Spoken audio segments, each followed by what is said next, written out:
Welcome to episode 2 of The Nosey Gardener. In this episode, we meet Dina, who is an herbalist who has a shop in Tuftonboro. We'll tour her shop, her gardens, and her orchard. We're here in Tuftonboro at the Old Ways Mustard Seed Farm with Dina, and she is going to tour us of her property, which she has created all these beautiful gardens. She has a shop here. We'll tour that. And let's get started. Anything you want to say to introduce yourself? My name is Dina. As you said, we're in Tuftonboro. I just want to point out behind us, I don't know if you can see it from this view. Sorry, I was just making sure your mic is on. Yeah. Okay, go ahead. Behind us is the Ossipee Ring Dike, Okay. which is kind of very interesting, and we have a great view of Mount Shaw. We'll get a shot of that. Okay, so Dina is going to lead the tour, and we're just going to talk about what's here. Sounds good. We're going to start off. We're going to go into Dina's shop, and then we'll come out and look at what's out here. And you sell the plants as well, right? I do sell the plants. Okay, so that's why they're in pots. Yes. And you have a rustic aesthetic. Yes. Is that what you would call it? It's very rustic. I call it a chaotic garden. Okay. I'm an herbalist, so I use almost all of the plants in my products. Yeah, so come on in, you can see what I make with them. Okay, I also have a lot of local artists in my shop. So I like to promote all the local artists with all their wares. Lovely. So the herbal products and the teas are all mine. And then we have things like honey and candles, a little bit of antiques. And you create all of those. Yeah. And you built the building. Yes, we built the building. It's interesting that all of the wood came locally from a local logger, and then it was taken to a local mill right on this street. Lovely. Any of your product you want to highlight as your favorite or most popular? Right now it's the tick repellent. Okay. I sell an all-natural tick repellent. I also have some CBD products, which are great for pain and inflammation. Mm-hmm. But primarily, I think it's my teas. They've become very, very popular. The teas behind you, I blend all the teas myself. Most of the herbs come from the farm, but there are certain herbs like turmeric and ginger that I don't grow here. Mm-hmm. And we'll just take a brief peek out to the mountain view. Okay. We recently added a second room. Wow, nice. This is also my work area in the back. I found an interesting way to dry herbs in pizza boxes. Oh, wow. And it just seems to work for me. And you just found that out by accident? Well, I knew that in the past I'd always dried herbs in boxes in like the back of a car, which is great. So I thought I'd give this a try, and it worked out perfect. That's nice. Okay. A lot of beautiful things. Okay, so as I mentioned, I have a very chaotic garden, but I plant things that I use. This is my chamomile, which has been picked and has gone by, but it's all coming back. It's in the process of coming back again. Do you cut it to the ground? No, I pick the flowers. Okay. I just each individual, it's tedious. I pick each individual flower and I dry them and they go into my teas. And it's very calming, soothing, helps with your stomach. The heavy rains that we've been getting have really flattened everything as well. So you don't use any of the stems or the leaves, just the flowers? I don't, just the flowers with the chamomile. I have a lot of weeds in my garden. Some of them I let grow, like this one. This is fleabane. And I allowed it to grow because I'm going to make brooms with it, which are just kind of fun. Okay. Fleabane naturally keeps fleas away. We have a little bit of catnip that just kind of pops up wherever it likes. Do you do anything special with that? I make cute little cat sachets, for the cats. But a lot of people don't realize that catnip is edible for people. It's very calming and soothing and good for the digestion. Oh, okay. And you have tomatoes in here. I do. I throw things in everywhere. Okay. I have some garlic that I need to harvest and some tomatoes. It's actually a lot of things all blended in. This is Angelica, which is that's pretty. This one is the first year. They bloom the second year. And what does that do? They get a big umbrella-shaped flower. Angelica is a woman's herb. It's related to celery. It tastes like celery, so the tender stems you can use as celery. It's a little stronger, but it's great for the hormones, for the woman's reproductive system. And how do you consume that? In the Victorian times, they would candy the stems and eat them. Really? But you can use it just like celery, or you could even make a tea with it. All right. And we have some mullein growing here, which I'm excited about because I didn't see any mullein on my property last year. This grew on its own. Okay, I was going to say, a lot of times that would be a weed. Right. But mullein is wonderful for so many different things. Topically for wounds, for teas, to clean out the respiratory system, for any type of coughs, emphysema, asthma. So we have a big elderberry bush back there that's getting ready to bloom. Wow. Yeah, I have a little one. That is impressive. Most people know the benefits of elderberry. Do you do anything to maintain it? I saw some sawfly larvae on mine. I've heard, I haven't seen any, but I heard that's been a problem lately. I only had 4, so that's good. Yeah, and I typically harvest the flowers, only because the birds get the berries on me. Okay. And the flowers actually have just as much, if not more, benefit than the berries. And what do you do with that? I dry them, put them in teas. Oh, okay, but wonderful. you can make syrups. You can do a lot of different things with them. Okay. You're going to see this all over the property. I made the mistake of put it in the front yard. Oh. And it's Jerusalem artichoke. Okay. Which gets very beautiful. It's like a sunflower, but they are highly invasive. And if you look around the corner here, they've like taken over the backyard over here. They're everywhere.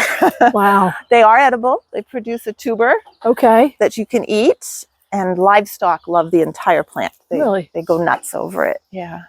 And then this is just my little kind of cottage garden here in front of the house. And again, but everything you planted. Everything I've planted. The only thing that was here was this lilac bush. Oh, wow. Okay. But we've been here almost 9 years now. Wow. And look how big that is. This rose bush is I bought it 3 years ago. Okay. Wow. It just beautiful. Went crazy. But I had the benefit of having cows here for 7 years. Oh, yeah. So I used a lot of the composted manure, and it really makes a difference. And do you favor wood chips over stone? I love wood chips because they're free. Okay. And they work. You know, I'm in the process of replacing the wood chips. Weeds do pop up a little bit, but they're great to maintain everything.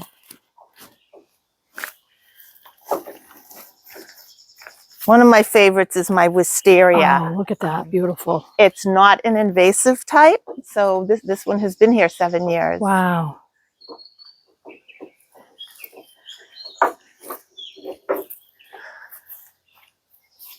Oh, these are nice to see in white. You don't often see them in white. Japanese iris. Very nice. I let the milkweed kind of grow in there, unless it's in a place I absolutely don't want it. Did you plant it, or I didn't? It just grew there on its own. Okay. Yeah, it's very popular for butterflies, right? Right.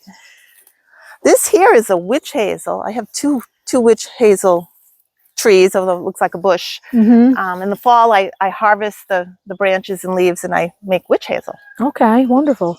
Yeah. Wow, look at that big tree.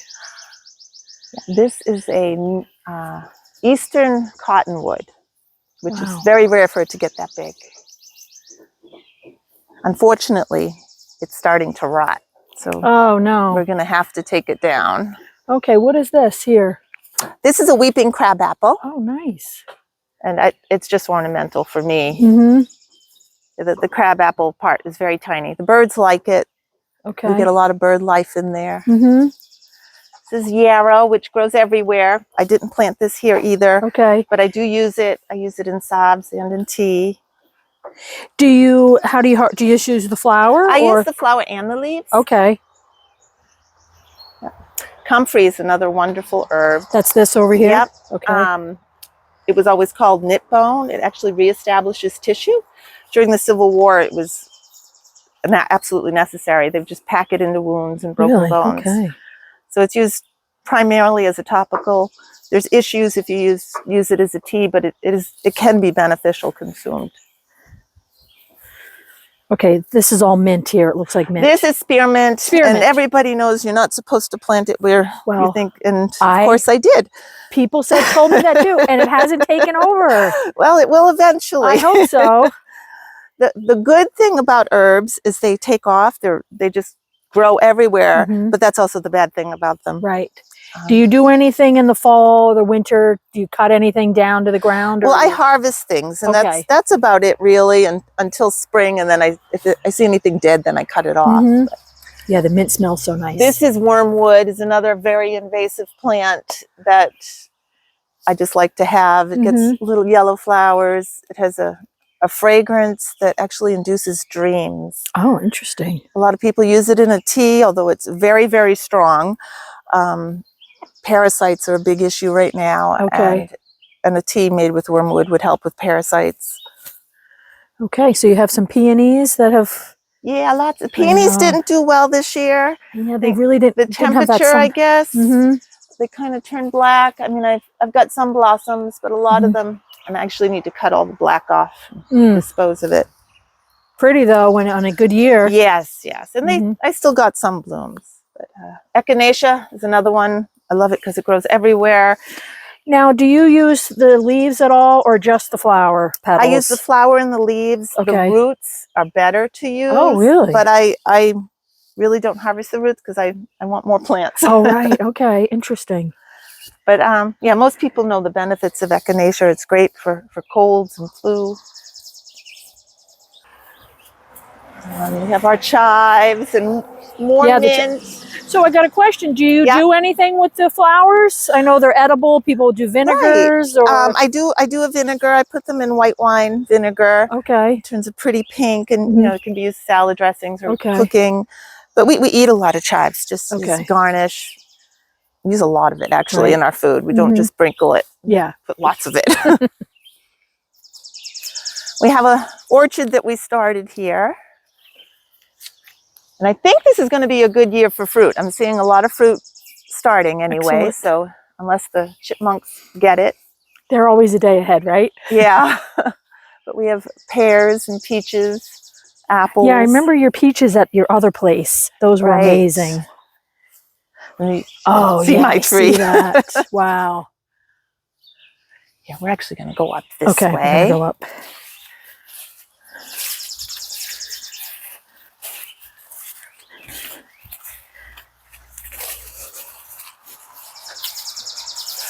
Now this is a type of peach tree you don't usually see. Interesting.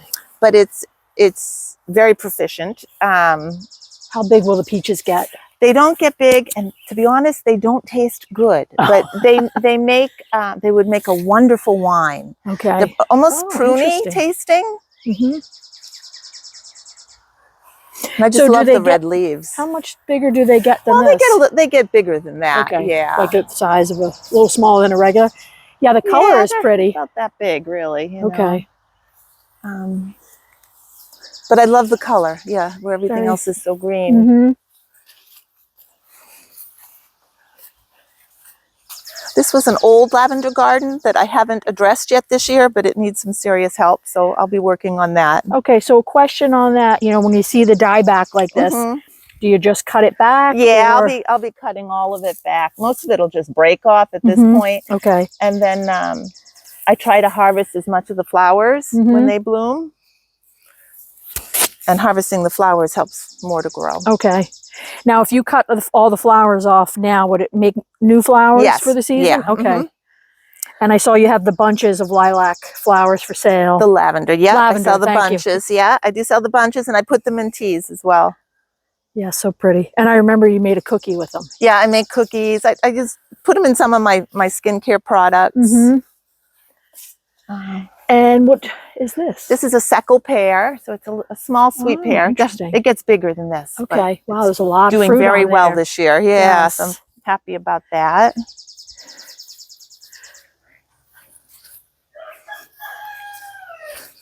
So we'll go around to this garden. So I started this garden 3 years ago. Okay. So it's not very old. The retaining wall actually went in last year. So all of these plants were planted last year that are right here. And the stairway just went in this year, which makes it much easier to get up here. It's a process. It's always a project. So this was, wow. I planted this lavender 3 years ago. Okay, wow. That's big. To be honest, it's not doing as well as it did last year. I had more dieback than I had last year. But we had strange weather. Was it the winter? Because the winter was cold, or the snow? I think it was the hot and then the cold and then the hot and cold again, and the rain. The lavender doesn't like rain. Oh, it doesn't. Okay. And on this side, the smaller plants were planted last year, and these were the year before. Hey, Rocky. Now tell me if you have any irrigation up here, or I don't water it. No, and I never water the lavender. Oh, really? The only time I water lavender is when I first plant it. Okay. It does not like water. Okay. Lavender likes full sun. This is to be dry. Yes, I like your central planter here. That's pretty. But you know, when I initially planted this, I watered it. When I plant anything new, I water them. But overall, we've had a wet season, so the only thing I've been watering is like my seedlings. I have squash in here. Okay. So I'll come and water this if it doesn't rain. Now, how will you beat the squash vine borer? That's always a battle. Yeah. Last year I didn't have any, so I'll keep my fingers crossed. Okay. There are little tricks. I mean, you can turn the leaves over, and if you see the eggs, the little like reddish brown eggs, I use duct tape and just capture them all. I mean, it's a battle. It's a lot of work, and usually they win. But I find if I move them around, sometimes I get a spot where they don't find it. Okay. So lavender is your main plant, it seems, your main herb. I do a lot with lavender. Yeah, it just seems to be everybody's favorite. Yes. And it looks so beautiful. And I'm trying to grow more and more of everything so that I don't have to buy them in. Right. You know, for my teas. Do you have different varieties? I only have one variety, and that's because I found a variety that really does well in New England. Okay. It's called Elegance. Is that with an A?